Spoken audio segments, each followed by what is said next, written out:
Hi dear friends, Assalamu alaikum, Namaskaram, welcome back to Shikascafe.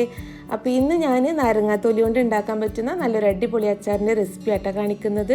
നോമ്പിൻ്റെ പ്രിപ്പറേഷൻ്റെ വീഡിയോയിൽ ഞാൻ പറഞ്ഞിട്ടുണ്ടായിരുന്നു നാരങ്ങ ജ്യൂസ് എടുത്ത് വെക്കുന്നത്. അപ്പോൾ ആ ഒരു നാരങ്ങ തൊലി വെച്ചിട്ടാട്ടോ ഈ ഒരു അച്ചാർ ഉണ്ടാക്കിയിട്ടുള്ളത്.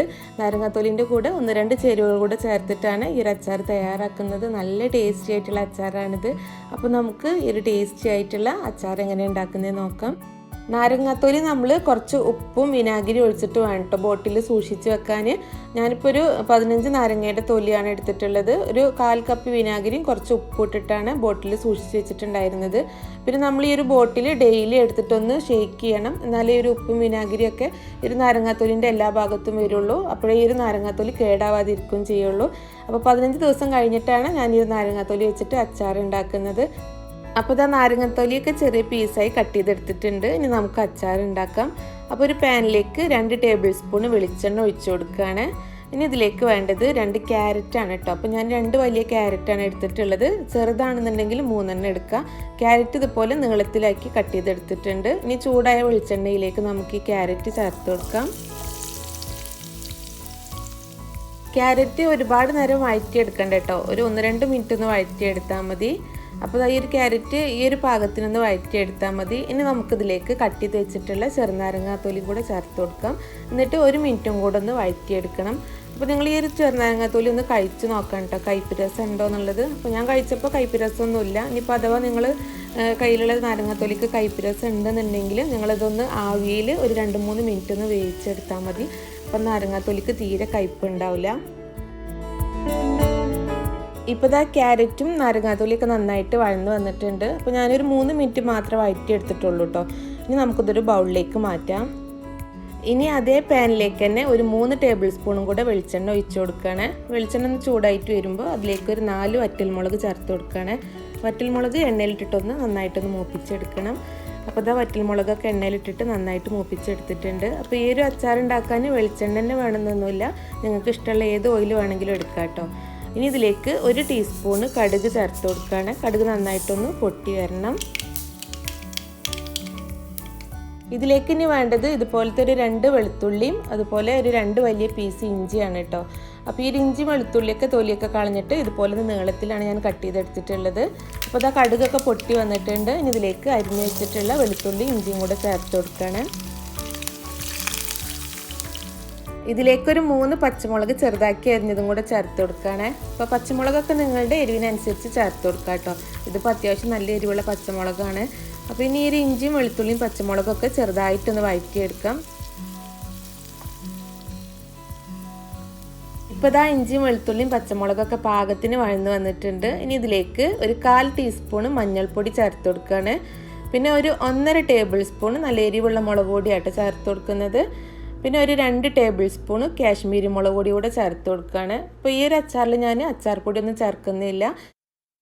പിന്നെ ഇതിലേക്ക് കായത്തിൻ്റെ പൊടിയായിട്ട് ചേർത്ത് കൊടുക്കുന്നത്. ഒരു 2 ടീസ്പൂൺ കായപ്പൊടിയാണ് ചേർത്ത് കൊടുക്കുന്നത്. ഇനി മസാലപ്പൊടികളൊക്കെ നന്നായിട്ടൊന്ന് വഴറ്റിയിട്ട് എണ്ണ തെളിയുന്നത് വരെ നന്നായിട്ടൊന്ന് വഴറ്റിയെടുക്കണം. അപ്പോൾ മസാലപ്പൊടികളുടെ ഒക്കെ പച്ചമണം മാറിയിട്ട് നന്നായിട്ട് എണ്ണ തെളിഞ്ഞ് വരണം. അതിനുശേഷം ഇതിലേക്ക് വിനാഗിരി ചേർത്ത് കൊടുക്കാം. അപ്പോൾ ഞാനിപ്പോൾ ഒരു 1/4 കപ്പ് വിനാഗിരിയാണ് ചേർത്ത് കൊടുക്കുന്നത്. ഇനി ഇതിലേക്ക് 1 ഗ്ലാസ് തിളപ്പിച്ചാറിയ വെള്ളം കൂടെ ഒഴിച്ചു കൊടുക്കുകയാണ്. എന്നിട്ട് ഇത് നന്നായിട്ടൊന്ന് മിക്സ് ചെയ്തെടുക്കാം. അതിനുശേഷം നമുക്കിത് ഒരു ലോ ഫ്ലെയിമിൽ വെച്ചിട്ട് നമുക്കൊരു 3 മിനിറ്റും കൂടെ ഒന്ന് തിളപ്പിച്ചെടുക്കണം. എന്നാലേ ഈ ഒരു മസാലപ്പൊടികളുടെ ഒക്കെ ഒരു പച്ച ടേസ്റ്റ് മാറി കിട്ടുള്ളൂ. അപ്പോൾ ഇത് നന്നായിട്ട് തിളച്ചിട്ട് എണ്ണ തെളിഞ്ഞ് വരണം.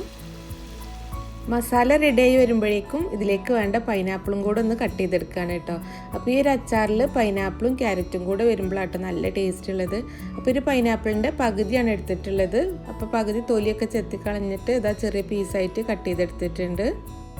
ഇനി കുറച്ച് ഉലുവയും കടുകും കൂടെ ഒന്ന് വറുത്ത് പൊടിച്ചെടുക്കണം. അപ്പോൾ 1 ടേബിൾ സ്പൂൺ ഉലുവ എടുത്തിട്ടുണ്ട്, 1 ടേബിൾ സ്പൂൺ കടുകും ആയിട്ട് എടുത്തിട്ടുള്ളത്. ഇതൊരു ഫ്രൈ പാനിലിട്ടിട്ട് നന്നായിട്ടൊന്ന് വറുത്തെടുക്കാം. അപ്പോൾ ഉലുവ നന്നായിട്ട് ഒരു ബ്രൗൺ കളറായി വരും, അതുപോലെ കടുക് നന്നായിട്ട് പൊട്ടി വരും. അതാട്ടോ ഇതിൻ്റെ ഒരു പാകം. അപ്പോൾ നമ്മൾ അച്ചാർ പൊടി ചേർത്ത് കൊടുക്കുന്നില്ല എന്നുണ്ടെങ്കിൽ ഈ ഒരു ഉലുവയും കടുകും കൂടെ വറുത്ത് പൊടിച്ചത് ചേർത്ത് കൊടുക്കുമ്പോഴാട്ടോ അച്ചാറിന് നല്ല ടേസ്റ്റ് ഉണ്ടാവുക. അപ്പോൾ ഉലുവയും കടുകൊക്കെ ഇവിടെ റെഡിയായി വന്നിട്ടുണ്ട്. ഇനി നന്നായിട്ടൊന്ന് പൊടിച്ചെടുക്കാം.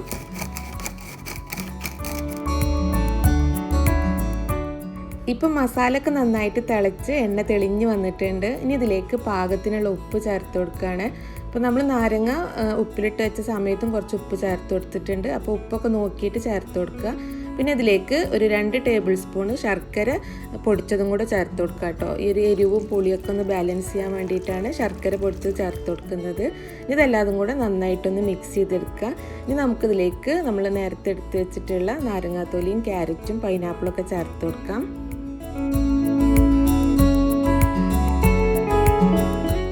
ഇപ്പം ഞാൻ ക്യാരറ്റും പൈനാപ്പിളും നാരങ്ങാത്തോലിയൊക്കെ ചേർത്ത് കൊടുത്തിട്ടുണ്ട്. ഇനി ഇതെല്ലാതും കൂടെ നന്നായിട്ടൊന്ന് മിക്സ് ചെയ്തെടുക്കാം. അപ്പോൾ ഈ ഒരു അച്ചാർ നമുക്ക് ഉണ്ടാക്കിയ ഉടനെ തന്നെ കഴിക്കാവുന്നതാണ് കേട്ടോ. അപ്പോൾ ഞാൻ ഇതിന് മുൻപ് പഴുത്ത മാങ്ങയും പൈനാപ്പിളും വെച്ചിട്ടൊരു അച്ചാർ ഇട്ടിട്ടുണ്ടായിരുന്നു. അത് ഇതുപോലെ തന്നെ ഇൻസ്റ്റൻ്റായിട്ട് നമുക്ക് ഉണ്ടാക്കിയിട്ട് കഴിക്കാവുന്നതാണ്. അത് നല്ല ടേസ്റ്റി ആയിട്ടുള്ള അച്ചാറാണ്. അപ്പോൾ അത് ഇതുവരെ ട്രൈ ചെയ്യാത്തവരുണ്ടെങ്കിൽ ഒന്ന് ഉണ്ടാക്കി നോക്കണം കേട്ടോ. നല്ല ടേസ്റ്റാണത്. അപ്പോൾ അതെല്ലാതും നന്നായിട്ട് മിക്സ് ചെയ്തെടുത്തിട്ടുണ്ട്. ഇനി ഇതിലേക്ക് നമ്മൾ നേരത്തെ പൊടിച്ച് വെച്ചിട്ടുള്ള ഉലുവയും കടുകും കൂടെ വറുത്ത് പൊടിച്ചത് ചേർത്ത് കൊടുക്കാം. അപ്പോൾ ആദ്യം ഞാനൊരു 3/4 ടേബിൾ സ്പൂൺ ആട്ടോ ചേർത്ത് കൊടുക്കുന്നത്. അപ്പോൾ നമ്മൾ ആദ്യം ഒരുപാട് ചേർത്ത് കൊടുക്കണ്ട, കാരണം ഉലുവയും കടുകൊക്കെ വറുത്ത് പൊടിച്ചത് കൂടിപ്പോയാൽ കയ്പ്പ് രസം ഉണ്ടാവും. അപ്പോൾ ആദ്യം ഒരു 3/4 ടേബിൾ സ്പൂൺ ഞാൻ ചേർത്ത് കൊടുത്ത് മിക്സ് ചെയ്തെടുക്കുകയാണ്. അപ്പോൾ നോക്കിയിട്ട് നിങ്ങളുടെ ടേസ്റ്റിനനുസരിച്ച് ചേർത്ത് കൊടുത്താൽ മതി. അപ്പോൾ നമ്മുടെ അച്ചാർ ഇവിടെ റെഡി ആയിട്ടുണ്ട്. ഇനി നമുക്ക് ഫ്ലെയിം ഓഫ് ചെയ്യാം. ഇത് തണുത്ത ശേഷം നമുക്ക് ബോട്ടിലാക്കി സൂക്ഷിക്കാവുന്നതേ ഉള്ളൂ. അപ്പോൾ നാരങ്ങാത്തൊലി കൊണ്ട് ഇതുപോലെ അച്ചാർ ഉണ്ടാക്കി നോക്കിയിട്ടില്ല എന്നുണ്ടെങ്കിൽ തീർച്ചയായിട്ടും നിങ്ങളൊന്ന് ഉണ്ടാക്കി നോക്കണം. നിങ്ങൾക്ക് നല്ല ഇഷ്ടമാവും. അപ്പോൾ നിങ്ങളൊരു പ്രാവശ്യം ഉണ്ടാക്കി നോക്കിയാൽ പിന്നെ നാരങ്ങാത്തൊലി കളയേയില്ല. അത്ര ടേസ്റ്റാണ് കേട്ടോ ഈ ഒരു അച്ചാർ. അപ്പോൾ നിങ്ങളിത് ഉണ്ടാക്കി നോക്കുന്ന സമയത്ത് ഫീഡ്ബാക്ക്സ് അറിയിക്കാൻ മറക്കരുത്. നിങ്ങൾക്ക് ഈ റെസിപ്പി ഇഷ്ടമായിട്ടുണ്ടെന്നുണ്ടെങ്കിൽ വീഡിയോ ലൈക്ക് ചെയ്യാനും ഷെയർ ചെയ്യാനും കമൻറ്റ് ചെയ്യാനൊന്നും മറക്കരുത്. അതുപോലെ സബ്സ്ക്രൈബ് ചെയ്യാത്തവരുണ്ടെങ്കിൽ സബ്സ്ക്രൈബ് ചെയ്യാനും കൂടെ മറക്കരുത് കേട്ടോ. അപ്പോൾ അടുത്ത നല്ലൊരു വീഡിയോ ആയിട്ട് നമുക്ക് വീണ്ടും കാണാം. താങ്ക്